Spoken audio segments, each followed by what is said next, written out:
Hello friends, welcome back to my YouTube channel, that is Genesis Biocare. Today we are going to discuss about the chapter elimination of excretory products, excretion.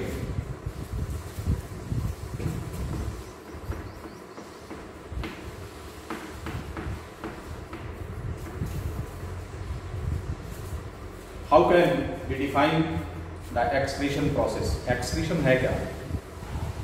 You know that our body is working just like a factory. हमारा शरीर एक workshop, एक कारखाने की तरह से काम कर रहा है. जिस प्रकार से फैक्ट्री में रॉ मटेरियल्स की जरूरत होती है, we also need the raw material in our body, and the processing of this raw material results in the end product. शरीर के अंदर एंड प्रोडक्ट्स बनते हैं फूड की प्रोसेसिंग के बाद, और जब ये एंड प्रोडक्ट्स बनते हैं प्रोसेसिंग के दौरान, हम इस प्रोसेसिंग को नाम क्या देते हैं? इसे बोलते हैं metabolism. The processing of raw material in our body to produce the energy in the form of adenosine triphosphate is known as metabolism. हमारे जो ये रॉ मटेरियल्स होते हैं, इनसे एंड प्रोडक्ट बनने के बाद बीच में ही क्या होता है कि कुछ प्रोडक्ट्स और बनते हैं जिनको हम बाई प्रोडक्ट्स कहते हैं. तीन चीजें ध्यान रखना है. हमारे शरीर में रॉ मटेरियल की जरूरत है. ये रॉ मटेरियल्स प्रोसेस होकर के मेटाबॉलिज्म के थ्रू एंड प्रोडक्ट में कन्वर्ट होते हैं. During this system of metabolism some byproducts are also produced in the body, and these byproducts may be beneficial or unwanted and toxic. अगर ये unwanted toxics हैं तो हम इन्हें excretory materials कंसीडर करेंगे. इनका हमारे शरीर के अंदर रहना अच्छा नहीं है. कुछ तमाम प्रकार की एबनॉर्मलिटीज ये क्रिएट कर सकते हैं. ये जो एंड प्रोडक्ट्स हैं स्पेसिफिक रॉ मटेरियल से प्राप्त होते हैं. अब अगर हम ये देखें कि ये जो हमारा रॉ मटेरियल है वो क्या है? रॉ मटेरियल हम फूड से प्राप्त करते हैं. तो आपको इसमें कितने कंपोनेंट्स लेने हैं फूड में? तो पहला होता है carbohydrate. You take carbohydrate. The second one that is lipids, proteins and nucleic acid.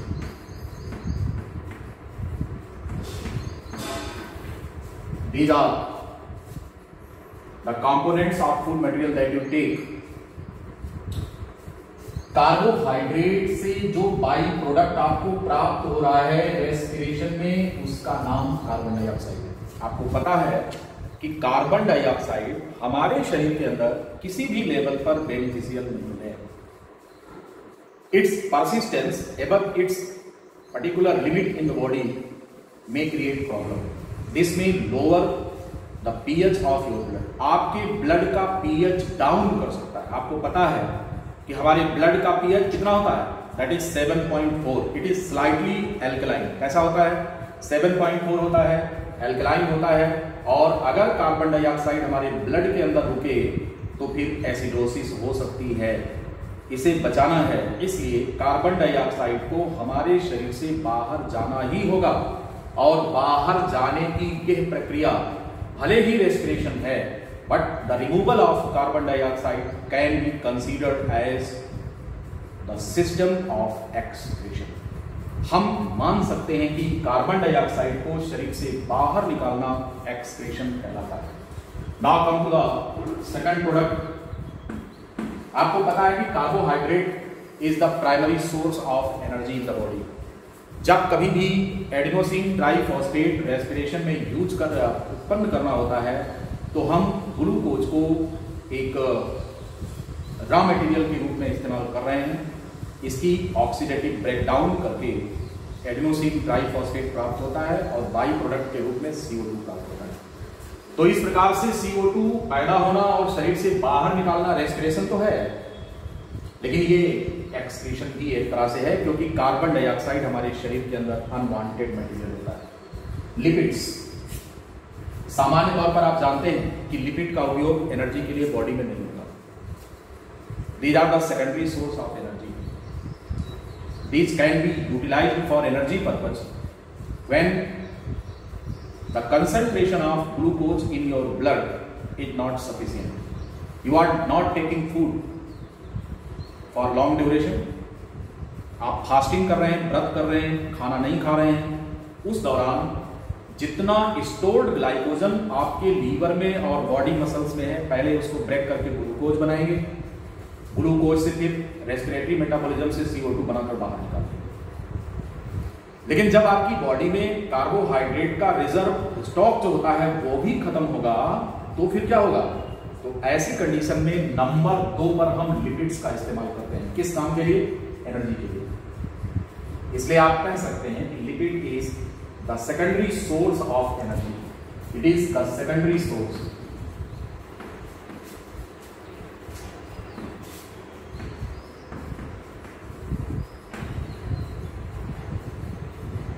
This one is the secondary source of energy. अगर हम प्रोटीन्स की बात करें, proteins are not utilized as the source of energy at all. Body में protein का इस्तेमाल energy के लिए नहीं होता, लेकिन बहुत ही क्रिटिकल कंडीशन में when you are fasting since long duration, you are not taking meal, only taking water. First of all, stored glycogen, then after stored fat in your adipose tissues will be utilized as the source of energy, as primary source as well as secondary source respectively. Proteins are not allowed to be utilized for energy purpose, and when you come to utilize the protein as the source of energy, it is very critical condition in your body. आपके शरीर के अंदर बहुत ही critical condition में आ रही है, तो इसलिए प्रोटीन का इस्तेमाल नहीं होता। It is not used for energy purpose. Nucleic acids are also not used for energy purpose. लेकिन इनके मेटाबॉलिज्म से अगर हम देखें, इनसे और इनसे, तो इनके मेटाबॉलिज्म के बाद नाइट्रोजनस वेस्ट मटेरियल्स पैदा होते हैं।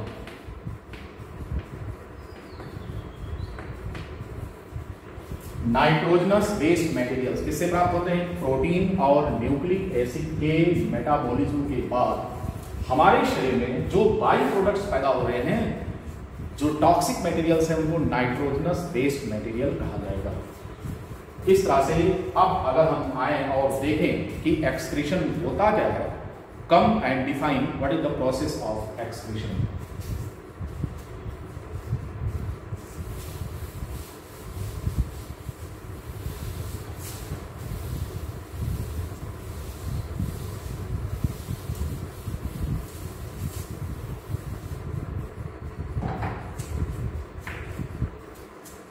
How can it be defined? The removal of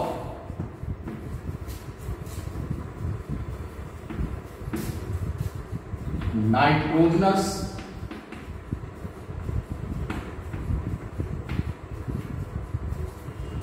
waste materials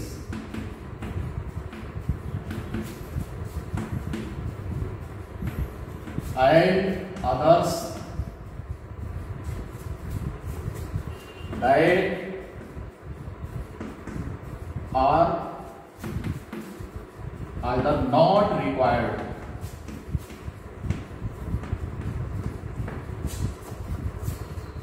are present in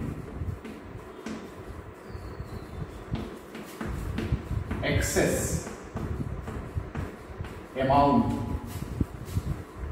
than required.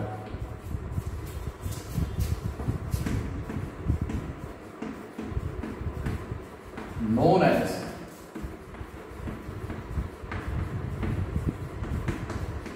excretion. This one is the definition of excretion. करेंगे साहब, नाइट्रोजनस वेस्ट प्रोडक्ट्स को निकालना बॉडी से, the removal of nitrogenous waste materials and others that are either not required are present in excess amount than required known as excretion। शरीर से, कहां से? शरीर से। कहां से रिमूव करना है इनको? तो कह रहे हैं कि nitrogenous waste materials and their products and that are either not required in body, यहां पर कर रहे हैं, शरीर छूट रहा था, जो कि हमारे शरीर के अंदर या तो आवश्यक नहीं है और या फिर एक्सेस अमाउंट में उपस्थित है, जितने की हमें आवश्यकता नहीं है, ऐसे मटेरियल्स को हमारे शरीर से बाहर निकालना क्या कहलाता है? It is known as excretion. Even water also comes in this category. पानी टॉक्सिक नहीं है, लेकिन एक्सेस में अगर वाटर है तो ये टॉक्सिक है, इसको भी बाहर ले जाना है। इस तरह से ऐसे सभी प्रोडक्ट जिसमें इसेंशियली नाइट्रोजनस वेस्ट मटेरियल तो है ही है, ये मेजर है, इसके अतिरिक्त कार्बन डाइऑक्साइड आपके शरीर के अंदर एक एक्सक्रीटरी मटेरियल है और आपके शरीर के अंदर पानी भी अगर ज्यादा मात्रा में है तो इसका रिमूवल जरूरी है। अदरवाइज अगर पानी आपकी बॉडी में ज्यादा होता है तो बॉडी फ्लूइड वॉल्यूम बढ़ेगा, ब्लड वॉल्यूम बढ़ेगा, तो आपका ब्लड प्रेशर हाई हो सकता है। तो इसलिए इन सारी चीजों को मेंटेन करने के लिए आपके शरीर से ऐसे अनवांटेड मटेरियल्स को बाहर निकालना जरूरी होता है। एक्सक्रीशन की बात जब हो गई तो अब बात करते हैं कि ये जो नाइट्रोजनस वेस्ट प्रोडक्ट्स होते हैं ये हैं कौन कौन? What are these?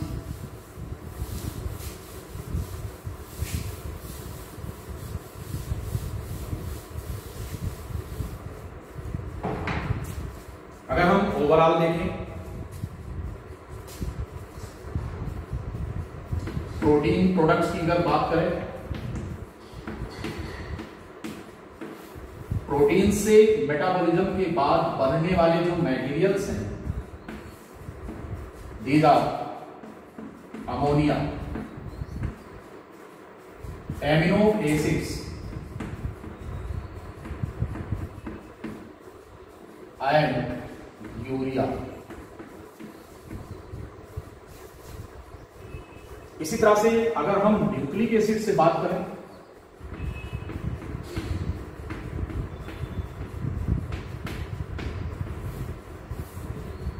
इनसे प्राप्त होने वाले तो ये हैं guanine, uric acid,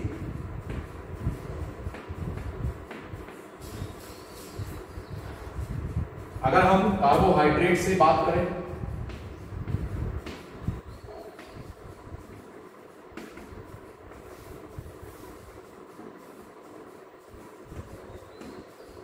excretory product के रूप में कार्बन डाइऑक्साइड का प्रोडक्शन होता है। तो from carbohydrate you get the carbon dioxide, from proteins you get ammonia, amino acids and urea, and from nucleic acids you get the guanine, uric acid and ornithuric acid is the birds. Ornithuric acid birds में पैदा होता है।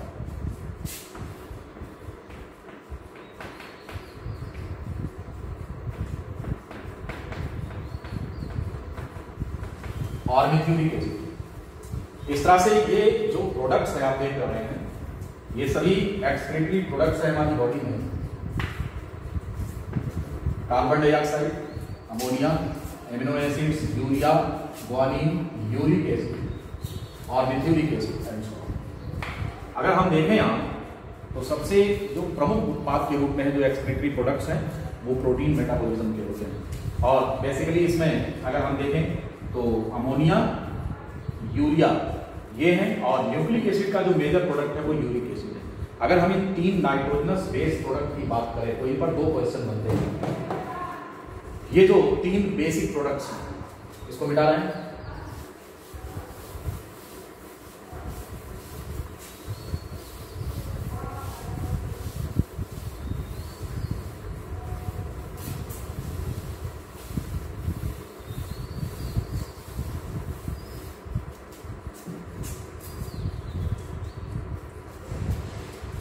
Basic products की अगर हम बात करें, जैसे तीन प्रोडक्ट हैं यहाँ पर जो एक्सक्रीटरी मटेरियल है मेजर, इनमें है अमोनिया, यूरिया और यूरिक एसिड। इन पर आपसे क्वेश्चन पूछे जाएंगे। Ammonia, urea and uric acid, ये 3 मटेरियल्स हैं जिन पर आपसे क्वेश्चन पूछे जाएंगे। पहला क्वेश्चन तो इनके टॉक्सिसिटी लेवल पर कि इनमें जो टॉक्सिसिटी है वो किस ग्रेड की है, किस ऑर्डर की है। तो इंक्रीजिंग ऑर्डर में अगर हम देखें तो यूरिक एसिड,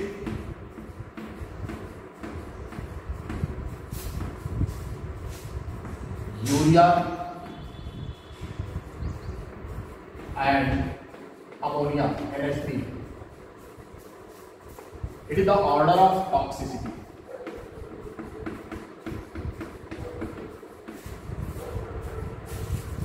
अगर आपसे सवाल पूछा जाए कि यूरिक एसिड, यूरिया और अमोनिया, इन तीनों में टॉक्सिसिटी किसकी ज्यादा है, तो ये ऑर्डर होगा। Means ammonia is most toxic, this material is most toxic and this material, that is uric acid, is least toxic.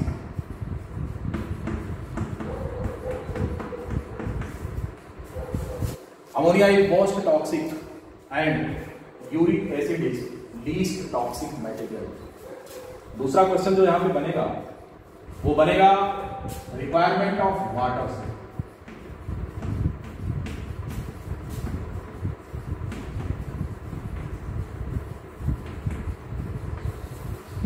Requirement of water, again uric acid needs very less amount of water, urea needs more, and ammonia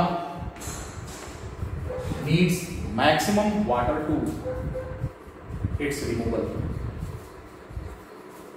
water requirement ammonia के case में maximum है और uric acid के removal के लिए पानी की बहुत कम जरूरत होती है। इस तरह से इन दोनों के आधार पर, जैसे यूरिक एसिड सबसे कम टॉक्सिक है लेकिन सबसे ज्यादा कौन है, अमोनिया, इसलिए अमोनिया को हमारे शरीर में जरा भी रुकने की इजाजत नहीं है क्योंकि ये सबसे ज्यादा टॉक्सिक है। As soon as it is formed, जैसे ये बनता है हमारे लीवर में अमोनिया को यूरिया में कन्वर्ट करने का एक पाथवे, एक चक्र रन करता है, एक साइकिल रन करती है and that cycle is known as, क्या कहते हैं, ऑर्निथीन साइकिल कहते हैं, जिसमें अमोनिया को यूरिया में कन्वर्ट कर दिया जाता है। इस तरह से अमोनिया को थोड़े भी समय के लिए बॉडी में रहने की इजाजत नहीं है, इसलिए लीवर में ही अमोनिया को किसमें कन्वर्ट कर देते हैं, लीस्ट टॉक्सिक मटेरियल यूरिया में कन्वर्ट कर देते हैं।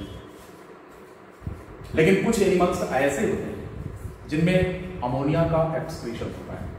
ये किस आधार पर डिसाइड होता है, ये डिसाइड होता है रिक्वायरमेंट ऑफ वाटर। इसका मतलब ये हो गया कि जो एक्सक्रीटरी प्रोडक्ट्स, ये जो 3 मेजर एक्सक्रीटरी प्रोडक्ट्स हैं, कौन कौन से, यूरिया, अमोनिया और यूरिक एसिड, इन तीनों का एक्सक्रीशन किस एनिमल में होगा, ये उस एनिमल के हैबिटेट और बॉडी ऑर्गेनाइजेशन के साथ साथ लाइफ स्टाइल पर निर्भर करेगा। लाइफ स्टाइल, ये क्या डिसीजन लेंगे, कौन सा एक्सक्रीटरी मटेरियल किस एनिमल से एक्सक्रीट होगा, ये किस पर डिपेंड करेगा,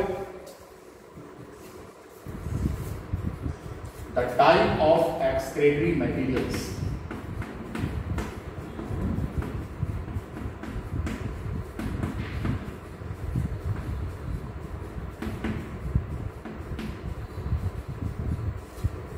Excreted depend on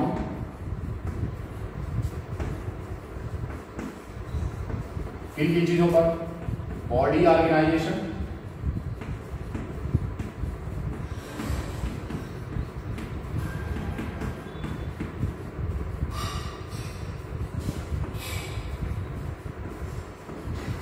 habitat and life style.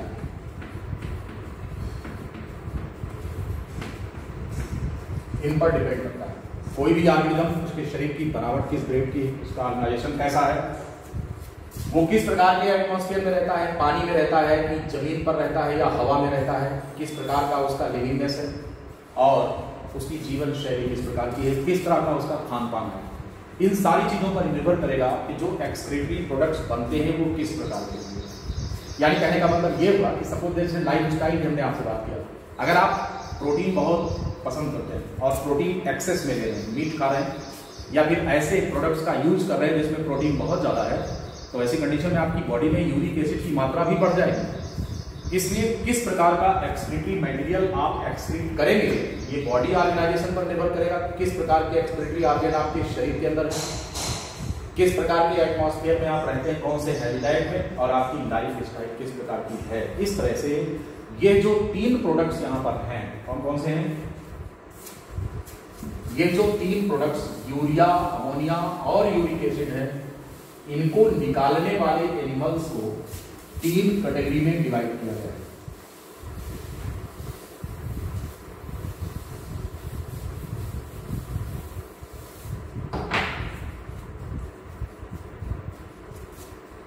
इनमें से पहली कैटेगरी जो एनिमल की है वो है अमोनोटेलिक।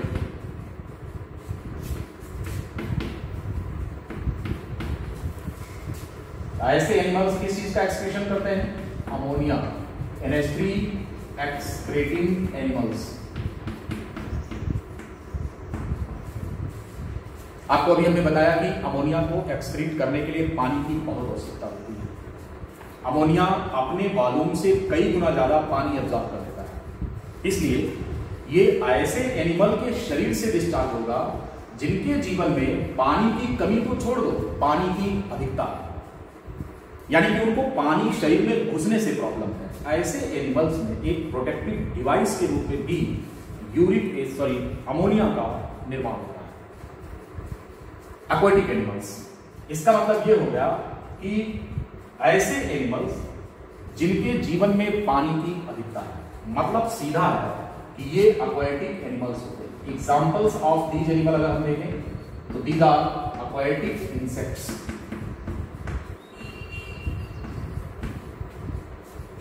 एक्वाटिक एनिमल्स में एक्वाटिक इंसेक्ट्स आ गए, tadpole, larva,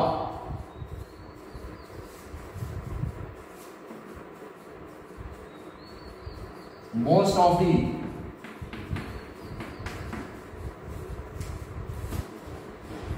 non-chordate animals like aquatic protozoa,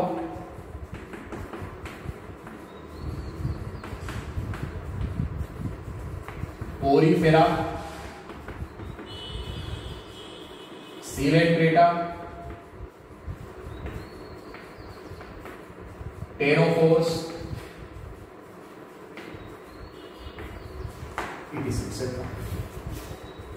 इस तरह से ये ऐसे एनिमल्स हैं जैसे एक्वाटिक इंसेक्ट्स पानी में पाए जाते हैं, tadpoles, most of the non chordate animals में जैसे कि aquatic protozoans, porifera, coelenterata, ctenophora, platyhelminths, ये सब इस कैटेगरी में आने वाले एनिमल्स हैं जो कि किसका एक्सक्रीशन कर रहे हैं, अमोनिया का एक्सक्रीशन कर रहे हैं।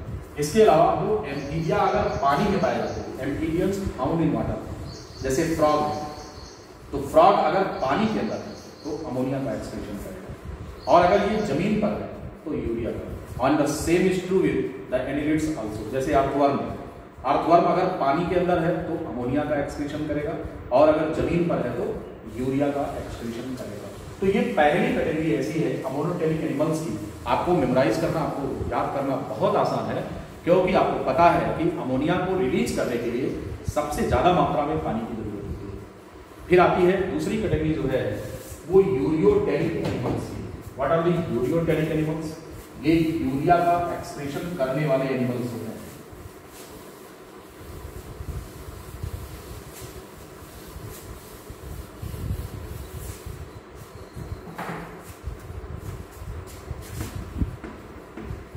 यूरियोटेलिक एनिमल्स, ना पानी की ज्यादा आवश्यकता है ना पानी की कमी है, मॉडरेट क्वांटिटी में पानी है, इसलिए अपनी बॉडी में ऑस्मोटिक सिस्टम को मेंटेन रखते हुए हम यूरिया का एक्सक्रीशन करते हैं। इस तरह से यूरिया के लिए पानी की मॉडरेट क्वांटिटी की जरूरत है। इसको रिलीज करने वाले जो एनिमल्स हैं उनके एग्जांपल्स हैं annelids on land. Most of the vertebrates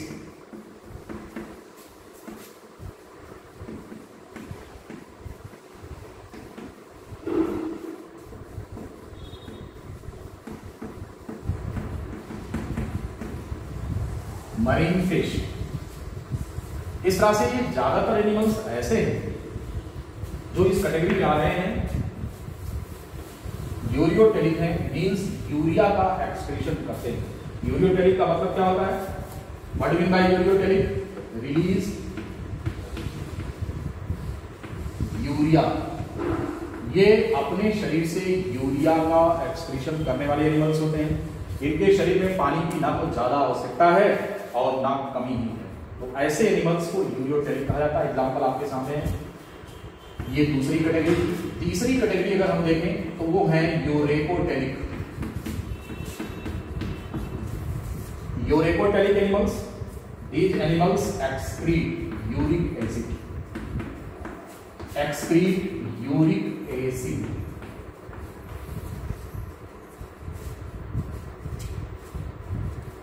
अब जाहिर सी बात है कि आपको पता है कि यूरिक एसिड को रिलीज करने के लिए पानी ज्यादा नहीं चाहिए, बहुत कम मात्रा में चाहिए।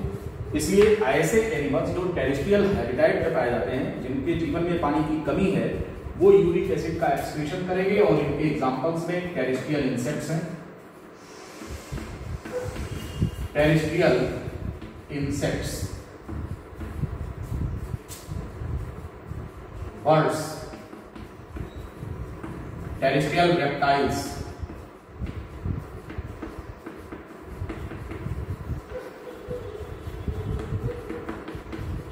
Terrestrial reptiles, land snail,